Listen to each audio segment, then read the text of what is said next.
Namaste, my drive. Today I have a special because it is uh, Black History Month, and it's from my multi-generational deleted history, and I figured since I'm feeling better that I would do the stimming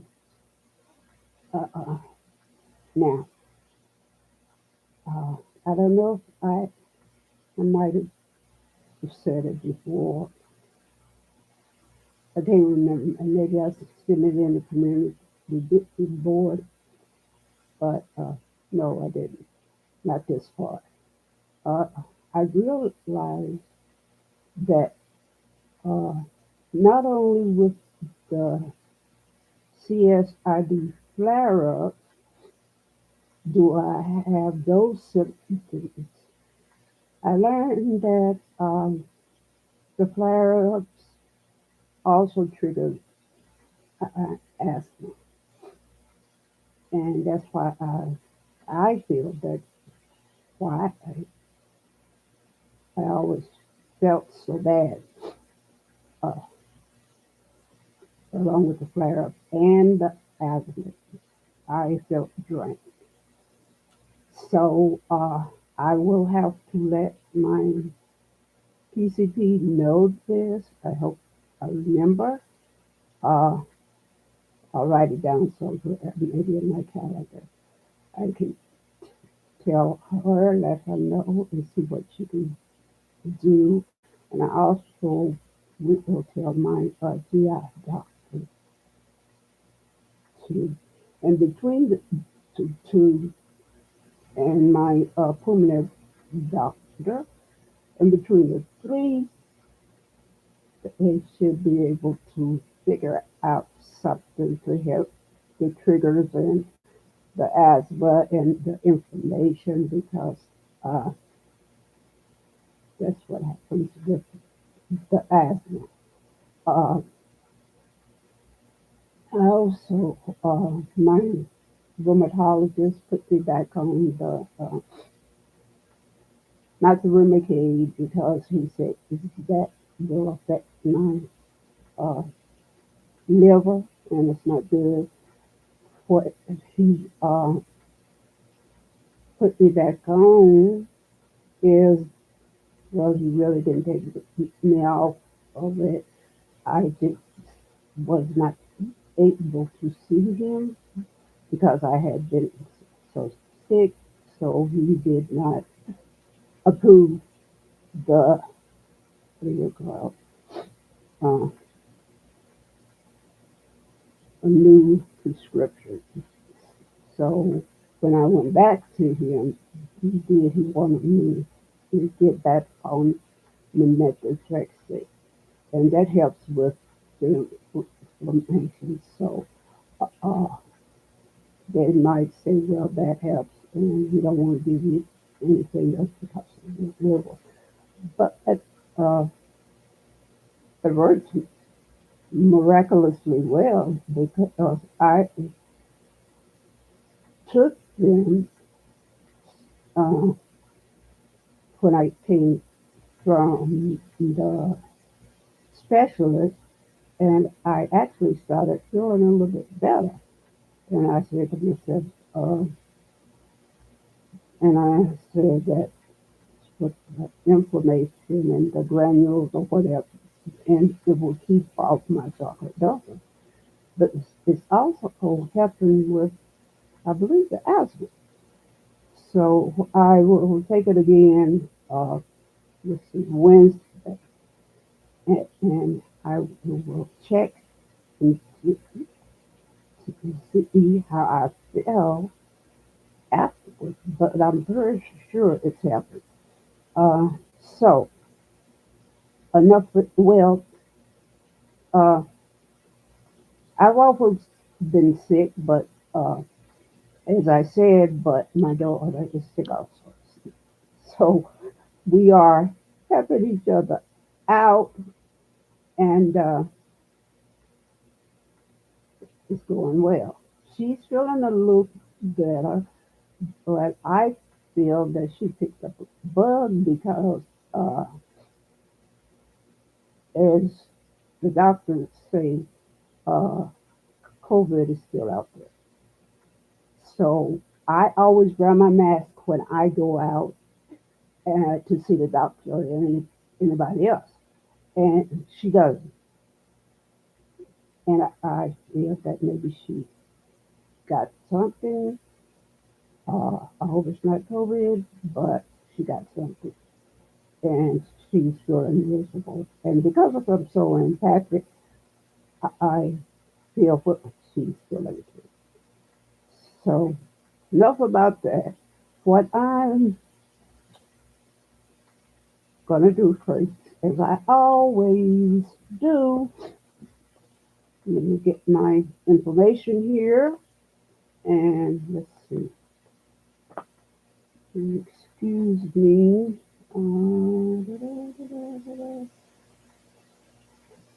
Let's see.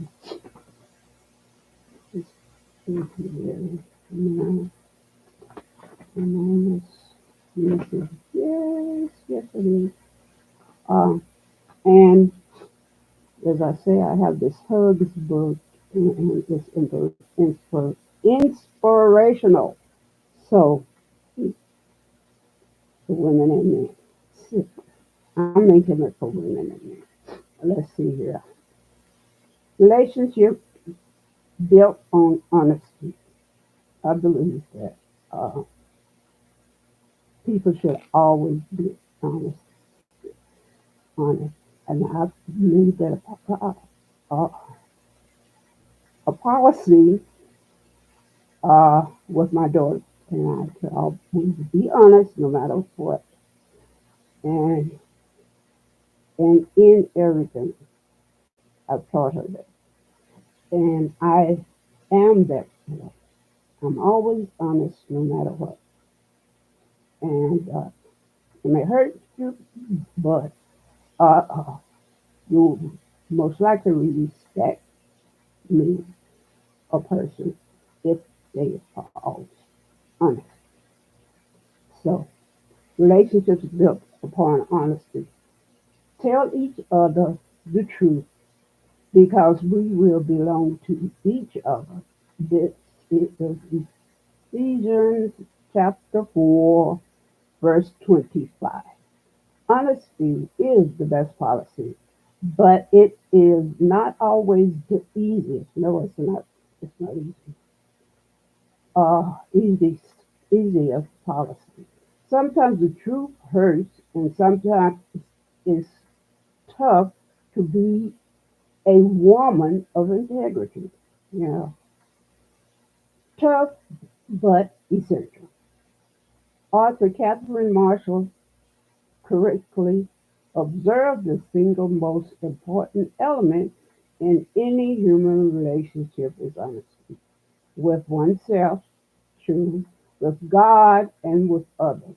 Wise people agree. Integrity is built slowly over a lifetime. It's the sum of every right decision, yes, and every honest word. It is forged on the anvil of honorable work and polished by the twin virtues of honesty and fairness. Longevity is a precious thing, difficult to build, but easy to tear down. We must make certain that we weave integrity into the fabric of our lives. Truth, uh, beginning now and ending never.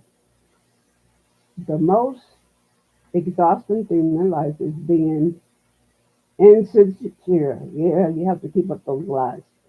Uh, Anne Morrow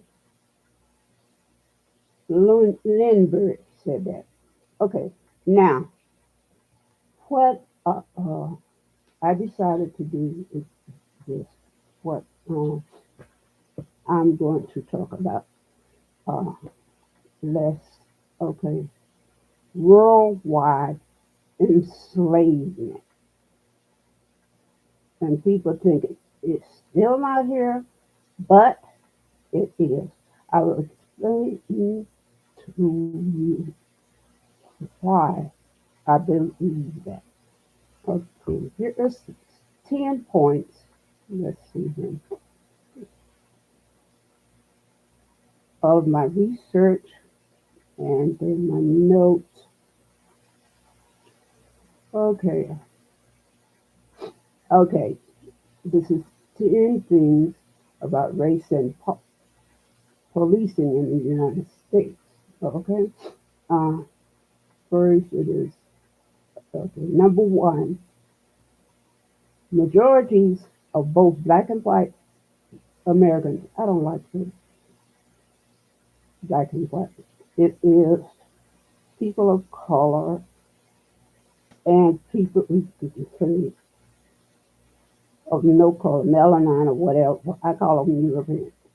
Okay, so people of color and European Americans say black people are treated less fairly than whites in dealing with the police and by the criminal justice system as a whole. Oh, so true, so true. 84% of black adults said that in dealing with police, blacks are generally treated less fairly than whites. 63% of whites said the same. Similarly, 87% of blacks and 61% of whites said the U.S. criminal justice system treats black people less fairly. If they know this already, why don't they make adjustments? This is one point of the worldwide enslavement that is still here. Okay? Uh, let's see. Black adults are number two, are about 5 times as likely as whites to say they've been unfairly stopped by police because of their race or ethnicity. Yeah, I'm one of them. Then 44% versus 9%, according to the same survey. Black men are especially likely to say this. 50% say they've been unfairly stopped versus 31% of black women. Yeah, if you are a person of color and in your lifetime, police will stop you just because of your color. Yeah. White Democrats and white Republicans have vastly different views of how black people are treated by police and the wider justice system. Overwhelmingly, majorities of white Democrats say black people are treated less fairly than whites by the police, 88%, and the criminal justice system, 86%, according to the 2019 poll. About 4 in 10 white Republicans agree, 43% and 89%, respectively. Okay, number four. Nearly two-thirds of blacks, 65%, say they've been in situations where people acted as if they were suspicious of them. Yeah, yeah, yeah. Because of their race or ethnicity. While only a quarter of white adults say that's happened to them. Roughly a third of both Asian and Hispanic adults, 34% and 37% respectively, say that they've been in such situations. Yeah, people of color, as I said, are treated unfairly here in America. Number five, Black Americans are far less likely than whites to give police high marks for the way they do their job. Wonder why? Hmm. In a 2016 survey, only about a third of Black adults said that police in their community did an excellent or good job in using the right amount of force. 33% compared with 75% of whites treating racial and ethnic groups equally 65% versus 73%, and holding officers accountable for misconduct. Yeah, that's been around for a long time, especially with people of color. In the past, police officers and the general public have attempted to view fatal encounters between black people and police very differently. Okay. In 2016 survey of nearly 8,000 policemen and women from departments with at least 100 officers, two-thirds said most such encounters are isolated incidents and not signs of broader problems between police and the black community. In a companion survey, more than 4,500 U.S. adults, 60% of the public, called such incidents signs of broader problems between police and black people of color. I agree. That's been going on forever, and no one's doing anything about it.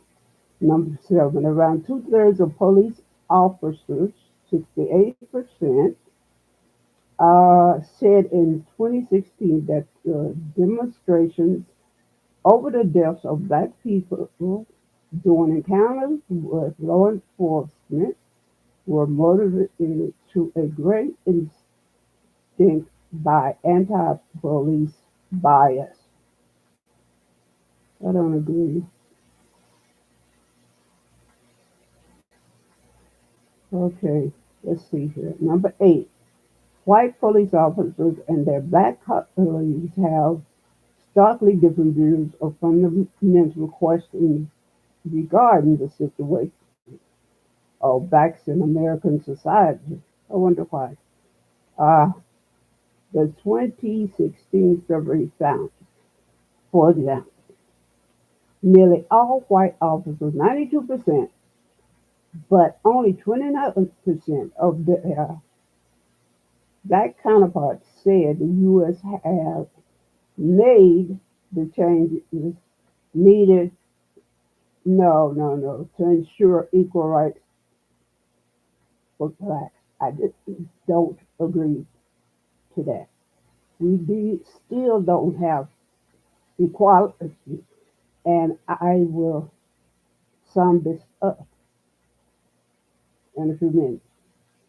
And a majority of officers said in 2016 that relations between the police in their department and black people in the community they serve were excellent.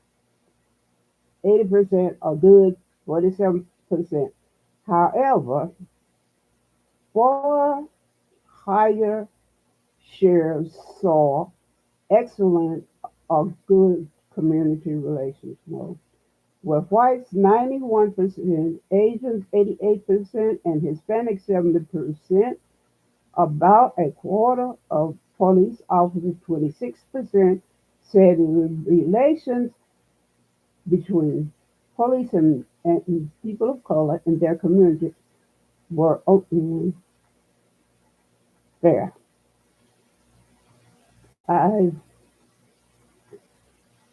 think that's because of the way white people think of blacks. That's because it is lower. And if you get it into people of color more, you will see that.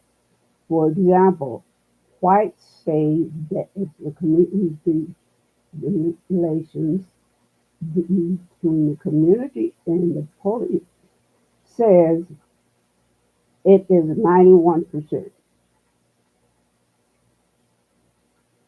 versus Asian, you notice it's going down, 88%, and Hispanics, 70%. About a quarter of police officers, 26%, said relations between police and they're only fair. And you see, it's because of you get into color. And number 10, and the last one, an overwhelming majority of police officers, 86%, said in 2016 that high profile fatal encounters between black people and police officers had made their jobs harder. Sizable majorities also said such incidents had made their colleagues more worried about safety, 93%, heightened tensions between police and blacks, 75%, and left many officers reluctant to use force when appropriate, 76%, or to question people who seem suspicious, 72%. Okay, officers say fatal encounters between police and blacks have made policing harder. I wonder why. Okay? But we all know why. Let's see. This is why I said that people of color, okay, are, are treated differently. And for example, I will say, if you will look at what the Crown Act is, if you don't know, look it up and Google it, and Google it. Redlining, okay, that's another thing. Oh, the rules on biracial marriages,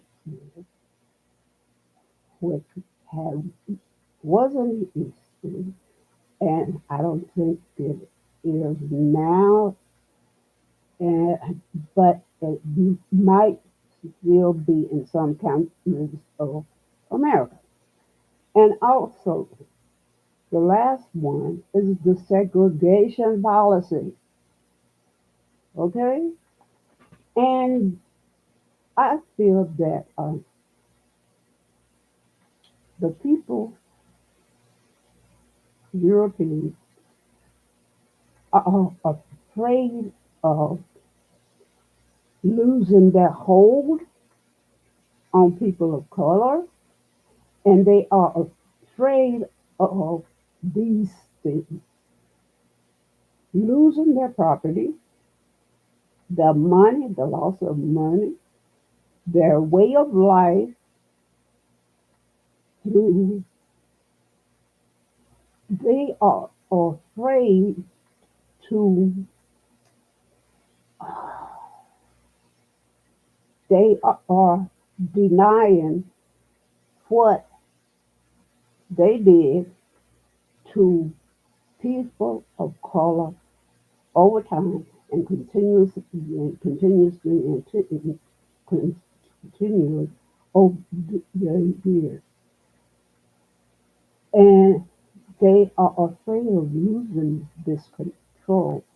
So, like the overturning of the abortion bill, and also to the overturning of what was that policy of giving students uh, help because of the color of their skin. Uh, that was overturned. And it's things like that that the Europeans are afraid of losing their grip. So they open it just a little bit to say that they are not racist, but they are. Okay? And the non official segregation laws are still here. And if a person of color goes in a store, and I'm sure a lot of people have noticed this, that the person that has a little bit of melanin in their skin and the person that don't have so much melanin in their skin are looked at differently. Okay, and that's uh that's racism, plain and simple. And you will notice it if you go or out and look for it. And sometimes you don't even have to look for it; it's there. Okay. Um, for example, there's one thing that happened to me when I was working as a nursing home tech in a nursing home. Uh, and I was going home. And I looked both ways to make sure that my door was it was clear. And so up the street, about a light over from where I was working, and I had noticed there was a police. I could see the lights in my window. So she and then noticed there was a lady. And so uh, later, and the light went on. So I turned out into a street where there was light. And so she stopped me and she came over to the car. I was talking to my daughter and I left the phone behind. So if the police in the street. And so the lady said, driver's license, and I showed her. And I asked her what's wrong. Uh, and she didn't even say what was wrong because I wasn't speeding. I think because she was less melanin than me, oh, she stopped me because she was angry that I had pulled. out in front of her, even though it was a safe distance. So she stopped me for that. And she goes, what she said, I don't even think she said thank you or anything like that. She just gave my life. She back and said something angrily or whatever like that, you know. So people of color are treated differently. Okay, and also too, the reparations bill, I think that they are denying this, what they did to our ancestors, because they don't want anybody to look at them in a negative way. And the more I study and research on the ancestry, there are much more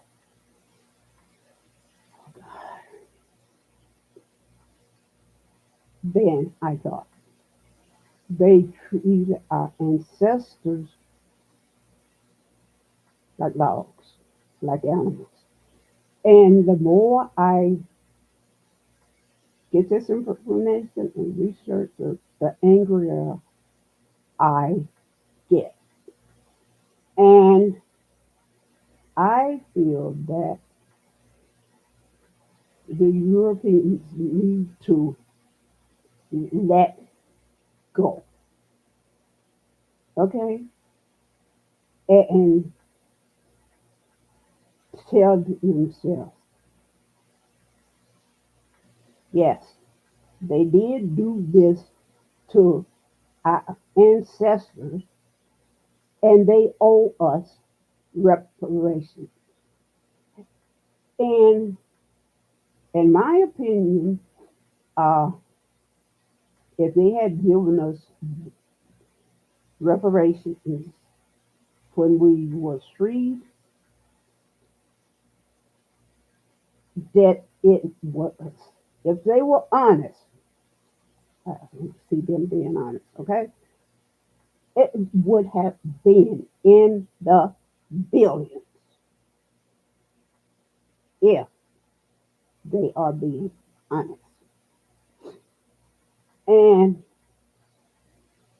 and looking back on the history and what they did and are still doing now, admit it.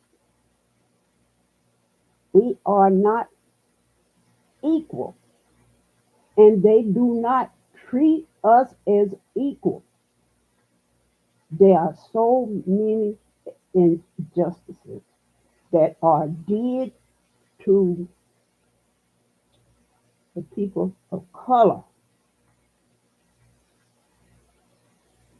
including the Asians and Hispanics, all of the people of color.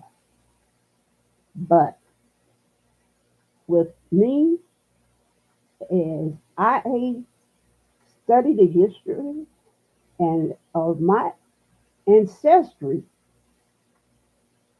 if you ask me or my daughter, I am multi-ethnic.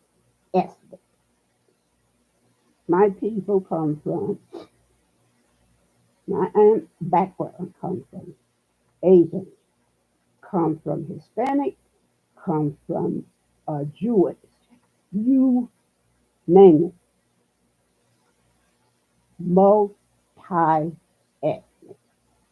This is me. And most of all people of color are multi-ethnic. If they are being honest, you come from different ethnicity of over the years. Okay? Okay, let's see here. The one Europeans had used two things to control people of color: brainwashing and government laws. And they are still trying to do this now.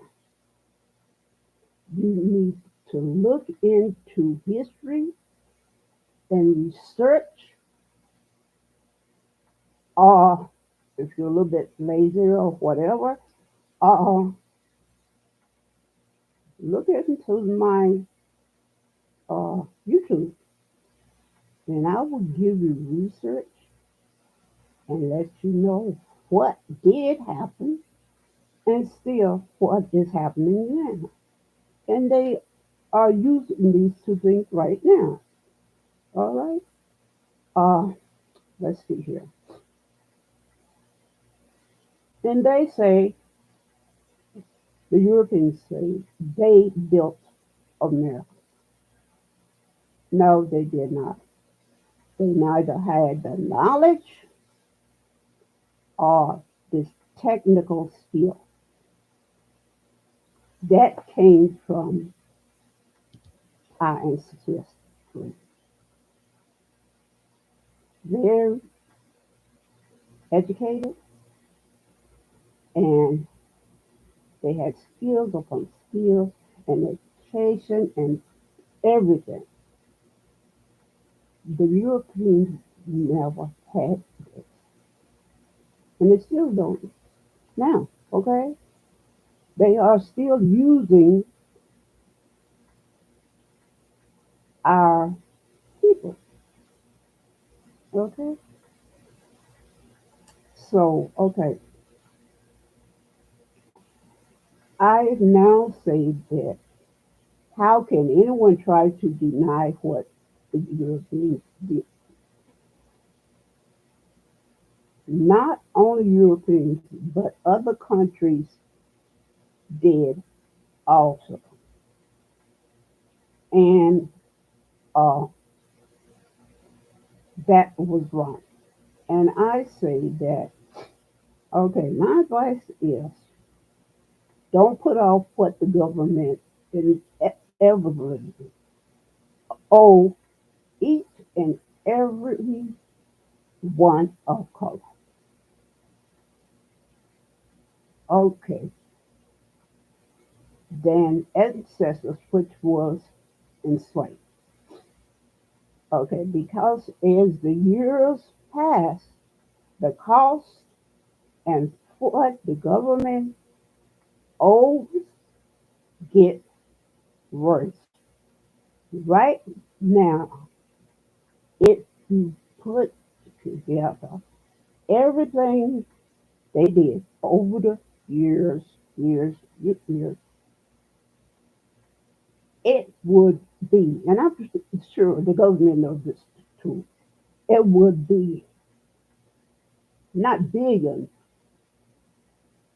that they owe each of the people of color, but multi billions and trillions. I say they should get started now, and if they don't know what to do, I will tell them, okay? Put it into a government trust. Whereas starting, say, for example, nature or whatever, they can give each person upfront amount of money, then over the months continue to pay each and every one. Say, for example, they give, because they owe millions and millions and millions. Say, for example, they give each person, uh, say, $1 million up front.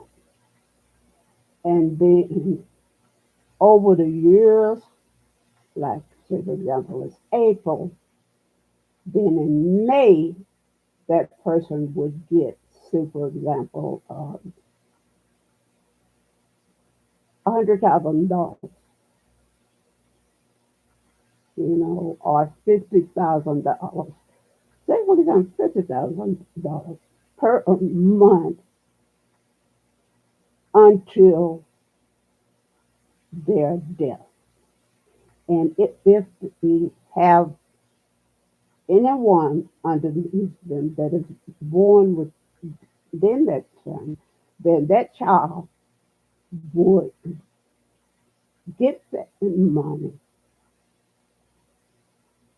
that that person was, say, for example, the grandmother, and then the mother have children or what that was not born at the time, then that would go to next person in line. That's how the government should do it. It's not hard. Just admit to what you did and get on with it. It's not going to get any easier. It's going to get worse. And then you're going to have to pay. I'm not saying that, but the good Lord is saying that. What you did in the dark or do in the dark would come to light. And it's coming. So do that and just let go. You need to give all the Americans of color first an apology, a national apology, then the money. And what you have, you don't, it's not yours. So let it go. It's not yours. Give it back to the people that rightly you owe. Okay? So, reparations now. Thank you. And in summation, like I said, if added up all the work that slaves did in 1800s on the plantations, including the women that sired children for the masters,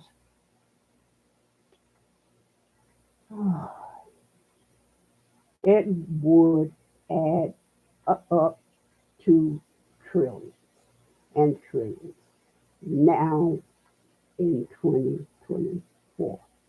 So, thank you for listening. As I often end with the empowering questions, let me shuffle them.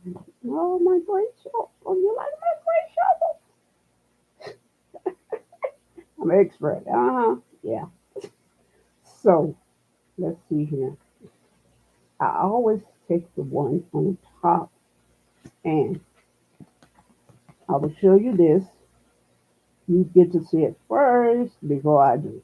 Okay, so empowering questions to me is how often do I give my permission, myself permission to enjoy life?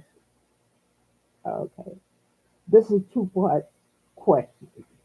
Okay, uh, let's see here. That's not hard to answer. uh, every day to enjoy life because I learned from uh, being in ICU, and I will give you that story in the future, I promise, to the new people that subscribe. I will give you that story. Uh, and I said to myself, being when I came out of that, and I promised myself that I would love my daughter every day and let her know that, and I will live as if that was the last day of my life. So, uh, to accomplish that, I uh, spend a lot of time with my daughter, do a lot of things with her, and give her hugs. So I enjoy life. I do. I enjoy life, and I enjoy what I am doing right now, uh, which my good Lord have designated me to do. Okay? So, how do I feel then? The second part, great. It gives me a warm feeling inside, and this in my heart and in my spirit. Uh, it gives my spirit a boost, like rebooting a computer. So that is my answers. And thank you for watching. And I hope you watch it too. Let me please. And if you have not subscribed, please subscribe and please like. And thank you so much for supporting me. Many things are coming down the line that my manager and my daughter are helping me to do. And if uh, manager have not downloaded the fashionista diva thing that I filmed last month with my daughter, I will remind her and I will edit it and put it out. So you will see. And more of them will be coming because I like doing the fashionista diva thing. It shows what a person of, I would say, over 30, over 20 can look and put together and be a diva, honey. I will show you. So I put together my own things when I go out with the help of my daughter sometimes. But most of the time, what I buy, I will decide. But you will see for the person over 30 looks like and how beautiful they are. Thank you so much. And take care of yourself and each other. And as I say, please pass this information on.